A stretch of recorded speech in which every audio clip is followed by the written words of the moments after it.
Hello students, welcome to top scorer. इस video में हम पढ़ने वाले हैं social science chapter number 1, establishment of European and British rule in India, part number 3, British and French in India. इस video में हम ब्रिटिश और फ्रेंच ने इंडिया में क्या किया वो पढ़ेंगे। अभी तक हमने जो इसके आगे जो यूरोपियंस थे जैसे कि पोर्टुगीज़, उसके बाद डच और डेनिश, तो ये तीन जो यूरोपियंस थे उनके बारे में पढ़ चुके कि वो इंडिया में कब आए थे और उन्होंने इंडिया में आके क्या क्या किया। इस वीडियो में हम देखने वाले हैं ब्रिटिश और फ्रेंच ने इंडिया में आके क्या क्या किया। और ये जो है वीडियो स्टैंडर्ड 8 के स्टूडेंट्स के लिए जो इंग्लिश मीडियम में है और गुजरात बोर्ड में पढ़ते हैं। और ये जो चैप्टर है वो according to new textbook है। चलिए वीडियो को स्टार्ट करते हैं।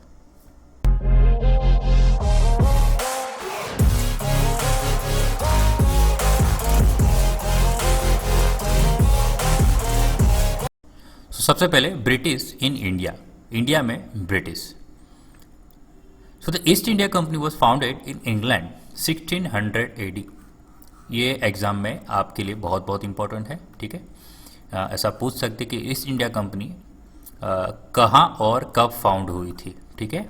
तो ईस्ट इंडिया कंपनी फाउंड हुई थी इंग्लैंड में 1600 AD के लिए। अब क्यों फाउंड हुई थी ये भी पूछ सकते हैं, तो ये आपको पता होना चाहिए उसका जो मेन ऑब्जेक्टिव था। ये ईस्ट इंडिया कंपनी क्यों बनाई गई थी, तो मेन ऑब्जेक्टिव था ट्रेडिंग।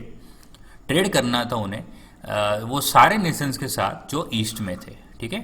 क्योंकि आप जब यूरोप देखते हो तो यूरोप वेस्ट में आता है, ठीक है। और उनको ईस्ट की तरफ जो भी कंट्रीज है उनके साथ, ठीक है, ईस्ट की तरफ जो भी कंट्रीज है उनके साथ क्या करना था, उन्हें ट्रेड करना था, व्यापार करना था, बिजनेस करना था, ठीक है। और उन्हें ट्रेड में सबसे आगे रहना था, यानी उनको वहाँ पे अपने ट्रेड की मोनोपोली एस्टैब्लिश करने का था। ये उनका मेन ऑब्जेक्टिव था ईस्ट इंडिया कंपनी का। Okay, this is east India company जो फाउंड हुई थी इंग्लैंड में, ठीक है। The British representative sir Thomas Roy. तो देखिए क्या हुआ यहाँ पे, उन्होंने एक रिप्रेजेंटेटिव को भेजा जो ईस्ट इंडिया कंपनी में काम करते थे। उनका नाम था सर थॉमस रॉय। वो इंडिया में आए और इंडिया में किन से मिले, जो मुगल एम्पेरर थे। मुगल एम्पेरर उस समय पे के मुगल एम्पेरर थे जहांगीर। 1630 में वो आए थे, ठीक है। तो मुगल एम्पेरर जहांगीर से उन्होंने ट्रेड करने की परमिशन मांगी। British representative sir Thomas Roy sought permission to trade with India। किनसे मांगी permission? From the Mughal emperor Jahangir. कौन से साल? 1613 AD में। They establish their first trade centre. उन्होंने पहला ट्रेड सेंटर यानी कि फोर्ट ओपन किया। कहाँ पे? सूरत में। ओके, यहाँ पे 1633 में देखिए they set up another trade centre at Balasore. Balasore कहाँ पे है? यहाँ पे बंगाल में। ओके, पहला ये देखिए, अगर पहले की बात करें तो ये पूरा ये वाला हिस्सा, फिर बिहार वाला हिस्सा, ओडिशा वाला हिस्सा, ये पूरा बंगाल था, ठीक है। तो बालासोर में उन्होंने और ट्रेड सेंटर ओपन किए। Thereafter the set up trade centres in Bengal. उनके बाद जो और भी ट्रेड सेंटर्स ओपन किए 1651 में। कहाँ पे? बंगाल में। और बंगाल में भी पर्टिकुलरली कहाँ पे ओपन किए? On the banks of river Hooghly. Hooghly river के आजू बाजू, देखिए ये आप देख सकते हो हुगली रिवर है, ठीक है। और उसके आजू बाजू उन्होंने ये ट्रेड सेंटर ओपन किए। हुगली रिवर के आजू बाजू ट्रेड सेंटर्स ओपन किए। कब की बात है? 1651 की बात है। और उस टाइम पे ये जो ट्रेड सेंटर है उनको फैक्ट्री बोला जाता था, ठीक है। ये सब जो ट्रेड सेंटर्स ओपन किए थे उनको क्या बोला जाता था? फैक्ट्री बोला जाता था। अब फैक्ट्री का मतलब आप समझ सकते हैं कि आज के टाइम में बात करें तो आज के टाइम पे गोडाउन होता है। गोडाउन होता है। अब गोडाउन किस लिए बनाते हैं? स्टोरेज के लिए, जनरली स्टोरेज के लिए होता है ना गोडाउन। तो उस टाइम पे समझ लो उस गोडाउन को ही क्या बोला जाता था? फैक्ट्री बोला जाता था। फैक्ट्री मतलब ये नहीं कि वहाँ पे कुछ मैन्युफैक्चर होता था, यहाँ पे कुछ बनता था, ऐसा नहीं होता। उस टाइम का फैक्ट्री का मतलब एक तरह का गोडाउन यानी स्टोरेज वाली जगह। तो फैक्ट्री में क्या क्या हुआ करता था? वेयर हाउस हुआ करते थे। देखिए फैक्ट्री में वेयर हाउस थे। तो वेयर हाउस क्यों थे? गुड स्टोर करने के लिए। और कंपनी के जो ऑफिशियल्स थे वो वहाँ पे आके बैठते, रेस्ट करते, ठीक है। तो इसके लिए ये फैक्ट्री बनाई गई थी। और जो गुड्स थे, सामान थे, वो अगर एक्सपोर्ट करने होते थे तो वहाँ पे रखे जाते थे, मतलब इन शॉर्ट वही बात हो गई स्टोर करने के लिए। Okay. Trading post was set up at Kasim Bazar in Patna. Patna में एक ट्रेडिंग पोस्ट ओपन की गई। It was place under the control of Fort Saint George. मतलब इसको कौन कंट्रोल करेगा, ये जो ट्रेडिंग पोस्ट ओपन की उसको कंट्रोल कहाँ से करेंगे, वो कंट्रोल करेंगे यहाँ से। देखिए ये फोर्ट है, ये फोर्ट का नाम क्या है, सेंट जॉर्ज। सेंट जॉर्ज नाम की फोर्ट है, मतलब वो कंट्रोल करेगी। मतलब इसमें जो बैठने वाले जो ऑफिशियल्स है, यहाँ पे जो काम करने वाले ऑफिशियल्स है, ब्रिटिश ऑफिशियल्स, वो लोग क्या करेंगे, ये वाले जगह को कंट्रोल करेंगे। ठीक है। ये सेंट जॉर्ज कहाँ पे है, मद्रास में है। ठीक है, मतलब चेन्नई, आज के टाइम पर क्या है, चेन्नई। तो यहाँ से डायरेक्ट कंट्रोल किया जाता है। 1698 में देखिए क्या हुआ, ब्रिटिश ने जमींदारी राइट्स ले लिया। जमींदारी राइट्स का मतलब right to collect tax. Right का मतलब क्या होता है, हक। Okay, right to collect tax, revenue. Revenue collect करने का उन्होंने राइट ले लिया, अधिकार ले लिया। कहाँ पे, तो विलेजेस पे। ओके, कौन से विलेजेस, तो यहाँ पे आप देख सकते हो, ये जगह है हुगली रिवर के पास में ही जगह, वहाँ पे उस जगह पे जो विलेजेस थे वहाँ पे उन्होंने ज़मींदारी राइट्स ले लिए। कौन से विलेज की बात चलिए, तो ये विलेज आपको याद रखने हैं। एक है सूतनुती विलेज का ज़मींदारी राइट्स ले लिया, एक है गोविंदपुर और एक है कालीघाट। ठीक है, ये 3 विलेज है जो आप देख सकते हो हुगली रिवर के पास में है। वहाँ पे उन्होंने क्या किया, ज़मींदारी राइट्स ले लिया। Also they establish a new fortified colony. मतलब वहाँ पे उन्होंने क्या किया, ये जगह पे जहाँ पे ये जो 3 गांव का जो ज़मींदारी राइट्स ले लिया, वहाँ पे उन्होंने एक फोर्ट बनाया। उस फोर्ट का नाम क्या था, फोर्ट विलियम, बंगाल में। ये आप देख सकते हो, दिस इज फोर्ट विलियम। इस फोर्ट का नाम है फोर्ट विलियम। अब हुआ क्या, later this colony develop on to city known as Kolkata with the passage of time.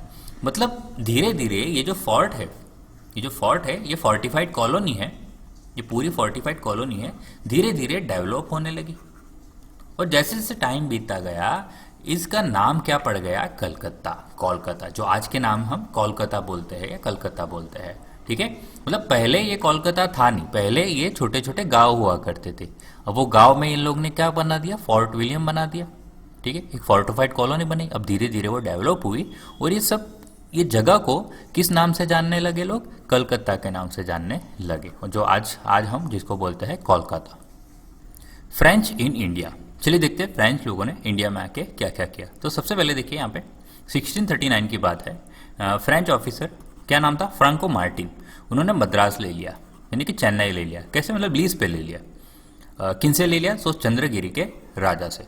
Chandragiri के राजा जो थे उनसे चेन्नई या मद्रास लीज पे ले लिया, और वो ऑफिसर का नाम है फ्रांको मार्टिन।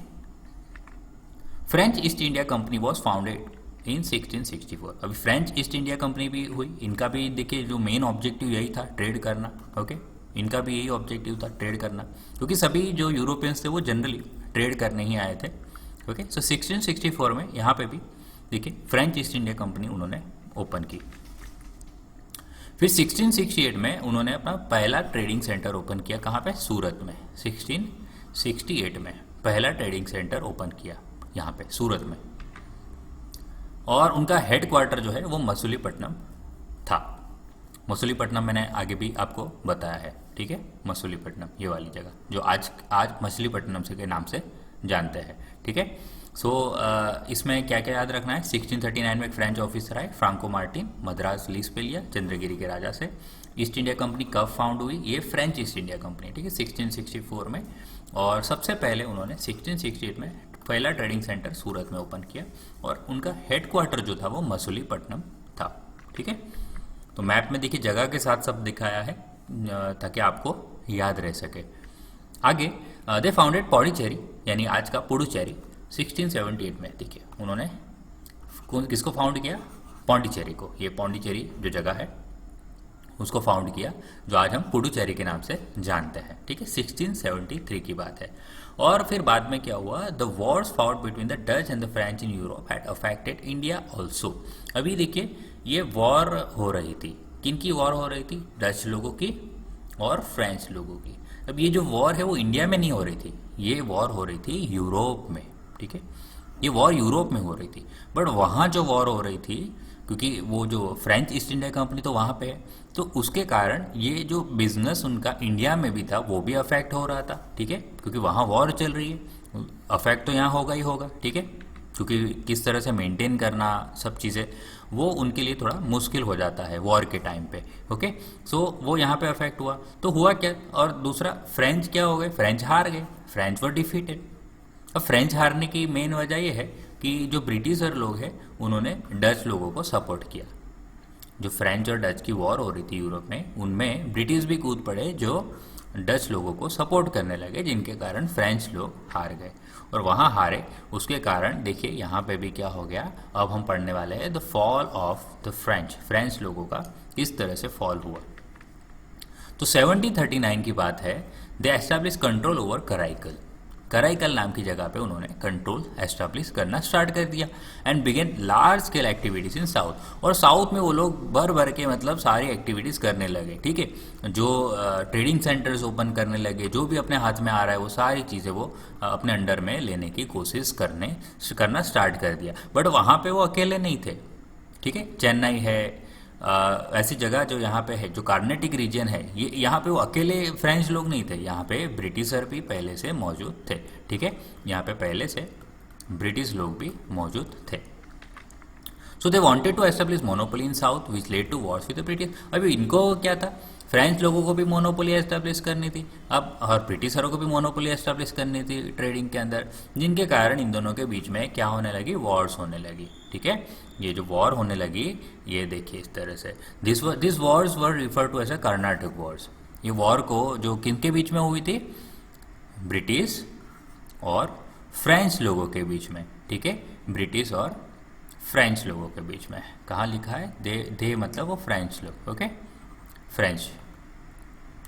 सो उनको मोनोपोली एस्टेब्लिश करनी थी, ब्रिटिश को भी मोनोपोली एस्टेब्लिश करनी थी, जिनके कारण दोनों के बीच में कन्फ्लिक्ट होने लगे, वॉर्स होने लगी। और ये वॉर्स जो हुई है उनको कर्नाटक वॉर्स या तो कार्नेटिक वॉर्स बोला जाता है, या तो एंग्लो फ्रेंच वॉर्स बोला जाता है। और ये जो वॉर हुई, देखिए ये वॉर आप देख सकते हो यहाँ पे साल, ये एक साल नहीं चली है, 1746 से ये वॉर चल रही थी और 1763 तक ये वॉर्स चलती रही। मतलब ऐसे एक वॉर नहीं हुई, ये कितनी वॉर हुई, 3 कर्नाटक वॉर्स हुई। देखिए 3 कर्नाटक वॉर्स, कर्नाटक वॉर्स एक नहीं हुई थी, 3 हुई थी। किनके बीच में, ब्रिटिश के बीच में और फ्रेंच के बीच में। ठीक है, कहाँ पे हुई थी, तो कर्नाटक रीजन में। कर्नाटक रीजन उस टाइम पे कौन सा माना जाता था, तो ये वाला देखिए, ये कर्नाटक रीजन है, यहाँ पे इनकी वॉर होती रही, एक नहीं हुई, 3 वॉर्स हुई है। ठीक है, the French lost their power in India accept Pondicherry. ठीक है, अब ये जो वॉर है वो ऑब्वियस बात है, ये वॉर कौन हार गया, फ्रेंच लोग ये वॉर हार गए। ठीक है, ब्रिटिश यहाँ पे भी जीत जाते हैं और फ्रेंच यहाँ पे वॉर हार जाते हैं। ठीक है, the French lost their power in India accept Pondicherry. इसके कारण क्या होता है, फ्रेंच जो लोग हैं वो अपना पावर को लॉस कर देते हैं, सिर्फ पौंडीचेरी जो है वो जगह अकेली बचती है उनके कंट्रोल में। ठीक है, और उनको दूसरा कि क्योंकि अब पावर उनका ख़त्म हो चुका था, अब जैसा बोले वैसा ही करना पड़ेगा अब उनको, तो they were banned from fortifying at Pondicherry. अब पौंडीचेरी पे जो उनका जगह थी, जो प्लेसेस थे, उनको फोर्टिफाई भी नहीं कर सकते। फोर्टिफाइंग का मतलब क्या होता है, आजू बाजू मतलब वॉल क्रिएट करना। ठीक है, अगर बीच में आपका ट्रेडिंग सेंटर है तो आप क्या करते हो, चारों तरफ वॉल कर देते हो, ताकि आप क्या कोई आप पे हमला ना कर सके आपके सिक्योरिटी रीजंस के कारण। तो उनको ये फोर्टिफाई करने का भी परमिशन उन्होंने नहीं दिया। ठीक है, तो ये हालत हो गई थी फ्रेंच की। ओके, सो चलिए क्विकली रिकैप कर लेते हैं हमने क्या क्या पढ़ा। सबसे पहले British east India company found हुई थी 1600 में, हमने ये देखा। उनका मेन ऑब्जेक्टिव था ट्रेड करना, कहाँ से, ईस्टर्न कंट्रीज़ के साथ। ओके, और वहाँ पे अपना ट्रेड में मोनोपोली एस्टेब्लिश उन्हें करना था। 1613 में ब्रिटिश को जहांगीर से परमिशन मिल गई और उन्होंने फर्स्ट जो फोर्ट ओपन किया सूरत में। थॉमस रॉय आए थे जहांगीर से परमिशन मांगने इंडिया में। उन्होंने ट्रेडिंग कंपनी बालासोर में भी ओपन की, ट्रेडिंग पोस्ट ओपन की जो हुगली रिवर्स के आजू बाजू, और उनको फैक्ट्री बोला जाता था। ठीक है, फैक्ट्री में वेयरहाउस हुआ करता था जहाँ पे जो गुड्स है वो स्टोर किया जाता था, कंपनी के ऑफिसर्स वहाँ पे रेस्ट करते थे, और जो भी गुड्स एक्सपोर्ट करने जो होते थे वहाँ पे स्टोर किए जाते थे। ट्रेडिंग पोस्ट फिर कासिम बाज़ार पे सेटअप किया था पटना में, और वो प्लेस डायरेक्टली कौन कंट्रोल करता था, तो फोर्ट सेंट जॉर्ज कंट्रोल करता था। ब्रिटिश को ज़मींदारी राइट्स मिल गए 3 विलेजेस के, जिनका नाम है सुतनुती, कालीघाट और गोविंदपुर 1698 में। अब ये जो है वो वहाँ पे उन्होंने कॉलोनी बनाई फोर्ट विलियम के नाम की, और धीरे धीरे टाइम के साथ ये डेवलप होने के बाद वो उसका नाम क्या पड़ गया, कलकत्ता और कोलकाता। 1639 में फ्रेंच ऑफिसर जो फिर अब देखिए ब्रिटिश का यहाँ पे ख़त्म हो गया। ठीक है, अब फ्रेंच की बात करते हैं। 1639 में फ्रेंच ऑफिसर आए फ्रांको मार्टिन, जिन्होंने मद्रास लीज पे ले लिया, और किंग जो थे चंद्रगिरी के राजा से लीज पे ले लिया। ओके, और वहाँ पे ट्रेडिंग सेंटर ओपन किया। ठीक है, तो ये वहाँ पे ट्रेडिंग सेंटर ओपन किया, ये नहीं, वो जगह उन्होंने लीज पे ली थी। फ्रेंच ईस्ट इंडिया कंपनी 1664 में फाउंड हुई थी। 1668 में उन्होंने पहला ट्रेडिंग सेंटर ओपन किया सूरत में, उनका हेडक्वार्टर था मसूलीपट्टनम। और उन्होंने पौंडीचेरी फाउंड किया था 1673 में, पुडुचेरी फाउंड किया था। ओके, तो फिर उसके बाद क्या हुआ, डच और फ्रेंच के बीच में वॉर होती थी यूरोप में, जिसके कारण उनके इंडिया में भी बिजनेस को अफेक्ट हुआ, और फ्रेंच हार गए क्योंकि ब्रिटिशर ने डच लोगों का सपोर्ट किया। और 1739 में उन्होंने कराईकल में कंट्रोल एस्टेब्लिश कर लिया, और बहुत सारी कॉमर्शियल एक्टिविटीज़ उन्होंने साउथ में स्टार्ट कर दी। और उसके कारण जो है जो इश्यू है एस्टेब्लिशिंग मोनोपोली इन साउथ में उन्हें मोनोपोली एस्टेब्लिश करनी थी, तो फ्रेंच को क्या हुआ, ब्रिटिशर के साथ मतलब वॉर करनी पड़ी, कर्नाटक वॉर। ओके, तो French had a Karnataka war with British in which French war defeated, जहाँ पे फ्रेंच की हार हो गई। फ्रेंच के लोगों का पावर वहाँ पे कम हो गया, सिर्फ पौंडीचेरी ऐसी जगह थी जहाँ पे वो फ्रेंच बच गए। Okay, they were even barred from fortifying at Pondicherry, और पौंडीचेरी में जो भी उनके जो जगह थी, ट्रेडिंग सेंटर थी, उन्हें फोर्टिफाइंग करने से भी मना कर दिया गया। ओके, सो चलिए यहाँ पे ये ख़त्म होता है लेक्चर। नेक्स्ट पार्ट में हम पढ़ने वाले हैं ब्रिटिश इन बंगाल, और उसके बाद most important topic, most important हम पढ़ने वाले हैं बैटल ऑफ प्लासी। ओके।